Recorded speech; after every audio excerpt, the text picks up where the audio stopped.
আসসালামু আলাইকুম বন্ধুরা, কেমন আছো তোমরা সবাই? আশা করছি তোমরা যে যেখান থেকে আমার ভিডিও দেখছো তোমরা অনেক অনেক ভালো আছো, আর তোমাদের দোয়াতে আল্লাহর রহমতে আমরাও অনেক অনেক ভালো আছি। তো চলে আসলাম একটি নতুন ভিডিও নিয়ে।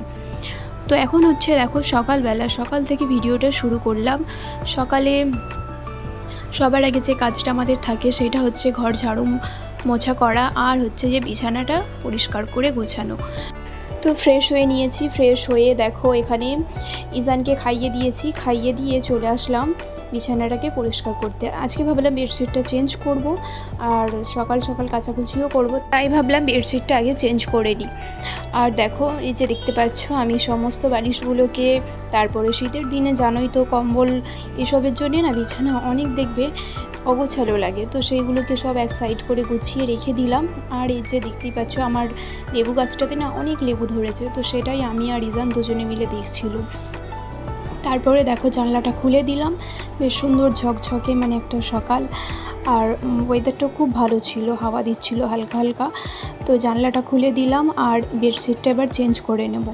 তো চলো তোমরা ভিডিওটা কন্টিনিউ দেখতে থাকো, আর চলো তোমাদের সাথে গল্প করি, তোমরা সাথে থাকো আর স্কিপ করবে না, পুরো ভিডিওটা ওয়াচ করবে, ঠিক আছে? দেখো তোমরা আমার শবে বরাতের যে ভিডিওটা ছেড়েছিলাম ওতে কিন্তু তোমরা প্রচুর পরিমাণে ভালোবাসা দিয়েছো, প্রচুর মিষ্টি মিষ্টি কমেন্ট করেছো, সবাই বলেছো দিদি অনেক কিছু রান্না করেছো, অনেক কিছু করলে, বেশ ভালো লাগলো। মানে কটা সত্যি কথা বলতে কটা এমনই মিষ্টি মিষ্টি বোন আছে যারা কন্টিনিউ আমার ভিডিও দেখে আর আমাকে মেসেজও করে। তো সত্যি বলছি তাদের জন্যে সত্যি মন থেকে দোয়া আছে আমার, আর তারা এত আমাকে সাপোর্ট করে, তোমরা এত ভালোবাসা দাও, এত কমেন্ট করো না, সত্যি বলছি তোমাদের জন্যেই না ভিডিও করি। আর মাঝে মাঝে মনে হয় যে ভিডিও বানাবো না, ইচ্ছা করবো না, আবার ভাবি যে না তোমরা তো আমার ভিডিও দেখার অপেক্ষায় আছো, তো এই ভেবে না আবার নিজের মনকে বোঝাই যে না ভিডিও করব। আর দেখো ভিডিওর জন্য তো আর এক্সট্রা আমাকে কিছু খাটতে হচ্ছে না, আমি যেটা সকাল থেকে সারাদিন যা করি না করি সেটাই তোমাদের সামনে তুলে ধরছি। তো এইটাই হচ্ছে। আর কি বলো তো, তোমরা যে এই কম সময়ের মধ্যে এত মানুষের মনের জায়গা বানিয়ে নিয়েছি, তোমরা যে আমার ভিডিও দেখার অপেক্ষা করে থাকো, আমাকে মিস করো, তো ভিডিও না দিলে তোমরা কমেন্ট করো যে দিদিভাই ভিডিও দিচ্ছ না কেন, ভিডিও দাও। এই জিনিসটা না সত্যি বলছি মানে কোনো দিনও ভাবিনি যে ইউটিউবে আসবো বা ভিডিও করব, সোশ্যাল মিডিয়া এত মানুষজন পরিচয় হবে, মানে নিজের একটা পরিচয় বানাবো, এই জিনিসটা না কোনো দিনও ভাবিনি, জানো তো। এমনি ইচ্ছা হয়েছিল, ভিডিও ছেড়েছিলাম, আস্তে আস্তে যে সব কিছু এত ভালো হবে, এত তোমরা কম সময়ের মধ্যে এত ভালোবাসা দিয়েছো, এতটা মানে আপন ভেবে নিয়েছো। তোমাদের সাথে দেখো আমার রক্তের সম্পর্ক নেই, কিন্তু তারপরেও যে তোমরা এত ভালোবাসো, এত ভালো ভালো কমেন্ট করো না, সত্যি বলছি অনেক ভালো লাগে, জানো তো। আর তোমরা অনেক দিদিভাইরা কমেন্ট করেছো যে তোমার সাথে দেখা করার ইচ্ছা আছে, আমারও ইচ্ছা আছে তোমাদের সাথে দেখা করার। দেখো জানি না কোনো দিনও এটা পূর্ণ হবে কি না স্বপ্নটা, আর জানি না তোমরা আমাকে দেখলে চিনতে পারবে কি না, বা আমি তোমাদেরকে দেখলে চিনতে পারবো, তবে ইনশাল্লাহ ইচ্ছে অনেক আছে তোমাদের সাথে দেখা করার। আর খাস করে আমার সাকিনা দিদিভাই যে আছে সে বলেছে যে বোন তুমি মেদিনীপুর আসলে কিন্তু আমার সাথে অবশ্যই দেখা করবে। তো দিদিভাই তোমাকে বলছি যে সত্যি আমারও অনেক ইচ্ছা আছে তোমার সাথে দেখা করার, ইনশাল্লাহ যদি কোনো দিনও যাই আমি মেদিনীপুর তো অবশ্যই তোমার সাথে দেখা করব, ঠিক আছে? তো তোমাদের সাথে দেখো গল্প করতে করতে দেখতেই পাচ্ছ আমার বিছানাপত্র সব পরিষ্কার হয়ে গেছে, চেঞ্জ করে দিয়েছি, আর তারপরে দেখো রুমটাও ঝাড়ু মোছা করে ক্লিন করে দিয়েছি। আজকে দেখো বাড়িতে কিছু নাস্তা বানাইনি, তোমরা রোজ দিনই দেখো বাড়িতে বানাই রুটি নয় পরোটা, তো কি বলো তো রোজ দিন না বাড়ির খাবারও ইচ্ছা হয় না, মাঝে মধ্যে বাইরের খাবারও খাবার ইচ্ছা করে, তো তাই আজ থেকে বাইরে থেকে আনা হয়েছিল হচ্ছে যে জিলিপি আর হচ্ছে যে ডালপুরি। তো ওটা খেয়ে তারপরে দেখো বাজার এসে গেছে, তো মাছওয়ালাকে বলে দেওয়া হয়েছিল, তো সে দেখো বাজার দিয়ে চলে গেছে, মাছের বাজার। আজকে হচ্ছে চিংড়ি মাছ করব, চিংড়ি মাছের চচ্চড়ি হবে, আর আরেকটা মাছ আছে ওটাকে কি মাছ বলে, তো ওই মাছটাও, দুটো মাছ আজকে হবে। তো চলো তোমরা ভিডিওটা দেখতে থাকো। আর মা আজকে মাছটা দেখো পরিষ্কার করছে, বেশ বড় বড় সাইজের চিংড়িগুলো ছিল, মা এখানে মাছগুলো পরিষ্কার করতে বসে গেছে। তো আমি এই ফাঁকে কাপড়টা কেচে নেব। আজকে অনেকগুলো কাচাকুচি ছিল, সেই জন্য মাকে বললাম যে আজকে আপনি মাছটা একটু কেটে কুটে দিন। মা বললো যে দাও আমি কেটে কুটে পরিষ্কার করে দিচ্ছি। আর আমি কাপড়গুলো ঝটপট করে কেচে দিলাম, কেন কি চাদর আছে বুঝতেই পারছো, বিছানার চাদর এসব থাকলে না কাচতে অনেকটা টাইম লেগে যায়। আর বেলা হয়ে গেলে রোদ চলে যাবে, শুকনোও হবে না।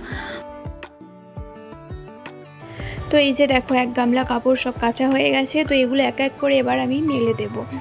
তো এইভাবেই আমাদের কিন্তু জানলাতে মেলা হয়, তো সেইভাবে ক্লিপের সাহায্যে একটা করে কাপড়গুলো মেলে দেব। আর দেখো তোমাদেরকে তো আরেকটা কথা জানাতেই ভুলে গেছি, তো আমাদের ঘরে এসেছে নতুন সদস্য, মানে নতুন নিউ ফ্যামিলি মেম্বার আমাদের। তো সেটা হচ্ছে আমার মেজো বোনের ছেলে হয়েছে। তো তোমাদেরকে অনেক আগে একটা ভিডিওতে বলেছিলাম যে আমার সেজো বোনের বাচ্চা হয়েছে। হ্যাঁ, সেজো বোনের হয়ে গেছে, আর এখন হলো মেজো বোনের। তো দুজনেরই ছেলে হয়েছে। তো ইনশাল্লাহ যাওয়ার ইচ্ছা আছে, খুব তাড়াতাড়ি যাব দেশ বাপের বাড়ি ওদেরকে দেখতে। তো তোমাদেরকে অবশ্যই বলবো আমার চ্যানেলে চোখ রাখবে, আরও নতুন নতুন ভিডিও তোমরা দেখতে পাবে।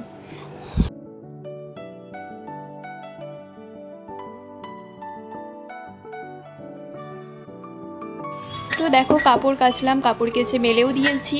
অনেকটা কাপড় ছিল, সেই জন্য একটু টাইম লেগে গেল কাচতে। আর এবার যাব হচ্ছে মেন কাজ হচ্ছে রান্নাবান্নার দিকে।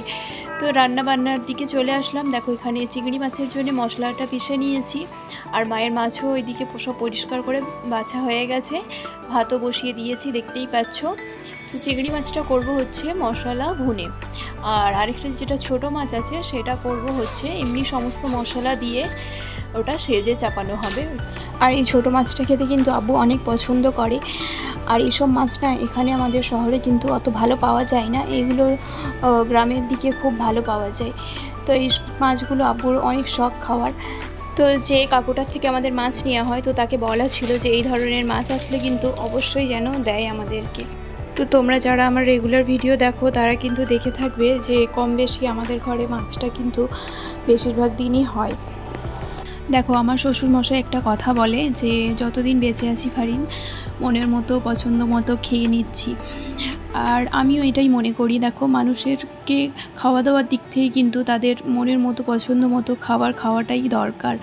এত পরিশ্রম করে এত কষ্ট করে রান্না করি, মানুষ যদি খেয়ে মানে শান্তি যদি না পায় তাহলে কিন্তু সব বৃথা।